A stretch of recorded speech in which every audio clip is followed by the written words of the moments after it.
جماعة، ايه اللي بقينا فيه ده مش مجتمعنا ابدا. كل يومين في كارثة جديدة وكل واحدة ابشع من التانية. انا دماغي حصل لها ايرور من امبارح، مش عارفة افكر، بضحك وبعيط في نفس الوقت. هل اللي بقينا فيه ده سببه البعد عن ربنا وقلة الدين وأزمة في الأخلاق وحاجات تانية كتير؟ وعايزة أقول، هي الناس ليه زعلانة ومصدومة ومن ضمنهم أنا من اللي حصل للشاب اللي في القليوبية؟ الله، ما هو ده نفس اللي حصل من ناصر الدسوقي، ويومها هللته وفرحته إنه بياخد حق أخوه اللي مات وأهل بيته. ما انتم كنتم مبسوطين وبتعزوا بعضكم يوم ما رفاعي اتقتل. رفاعي رمز الشبحنة والشغل في الحرام وقلة الأدب. ما هي دي الأدوار اللي مسموح بعرضها، وبقت ماركة مسجلة للشبحنة والبلطجة، وبيتم إنتاج أعمال كتير منها في الشهر الكريم. والأسرة كبار وصغيرين وأطفال بيتلموا على الفطار وبيتفرجوا على المشاهد دي. مش ده اللي بيحصل؟ حتى الممثل اللي لبس في المسلسل قميص النوم ندم على الدور اللي عمله وقال ليه مفتح عيون الناس على حاجة زي دي. طب حضرتك كان فين الوعي ده وانت متأكد انك بتمثل مشهد هيبقى ترند وهيتقلد؟ ولا الشبح ملك السرسجة، ملك البلطجة، اللي لما بننتقده هو ولا غيره بيطلع علينا الفنانين والناس المغيبة وبيتهمونا بالحقد والغيرة والتخلف. حتى نقيب المهن التمثيلية هو وزوجته يقولوا انه متربي في بيتهم، بين قوسين محمد رمضان. واللي يغيظك يا مؤمن تطلع الصحافة والإعلام وتنشر لينا رد فعله على كلامنا وهو سايق عربيته ورافع الجزمة في وش الكاميرا. ومش هو بس، كمان المجموعة اللي بقت كل رمضان لازم تمثل لينا أدوار أهل الحارة والمناطق الشعبية، ملوك البلطجة والإفيهات الحقيرة والستات اللي دايرة على حل شعرها والمخدرات والألفاظ والعلاقات المحرمة، وإزاي الشاب بيتطاول على أبوه وأمه واللي أكبر منه. طب ليه دلوقتي زعلانين ومصدومين؟ يلا بينا نبدأ الفيديو. يا مساء الأنوار، نورتوني وشرفتوني في قناتي. اللهم صل وسلم وبارك على أشرف الخلق سيدنا محمد وعلى آله وصحبه أجمعين. كل سنة وأنتم طيبين وبخير. فيديو انتشر بسرعة الصاروخ على مواقع السوشيال ميديا وبقى ترند. إجبار شاب على ارتداء قميص نوم بقى أو بدلة رأس، المهم الكلام ده كله كان في الشارع، والاعتداء عليه علنا في الطريق العام في مشهد صعب. وطبعا الشارع المصري كان في صدمة وغضب لما شاف الفيديو. في ناس قالت أكيد ده مقلب أو بيهزروا علشان الترند. نعم، هو الحال وصل بينا لكده علشان الترند يتعمل في شاب كده في الشارع.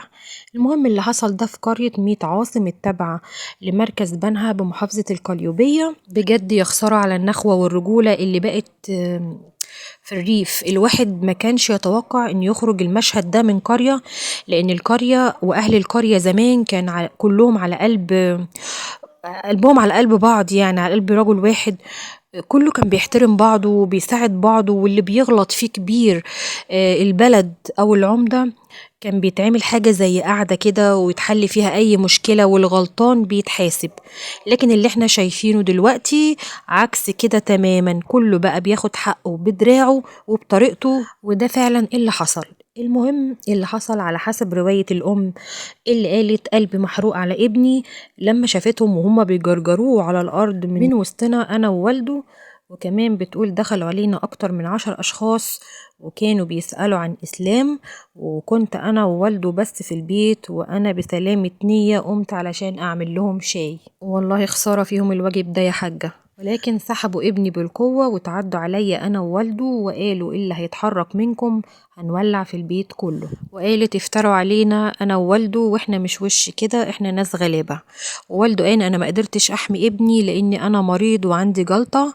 وكمان كان معاهم سنج ومطاوي، وسحبوا إسلام وقلعوه هدومه ولبسوه بدلة رأس وزفوه في الشارع. كله عمال يصور، ووقفوه على كرسي في وسط الشارع واعتدوا عليه بالضرب والإهانة والتجريح.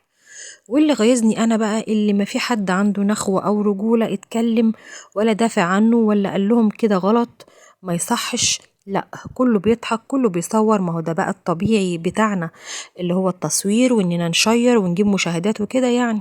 وطبعا حصل ضجة كبيرة والفيديو انتشر، ومجموعة من الأهالي بلغت الشرطة، والمهم الأمن كثف تحرياته وبناء على اللي حصل وضبطوا طبعا الأشخاص اللي عملوا كده.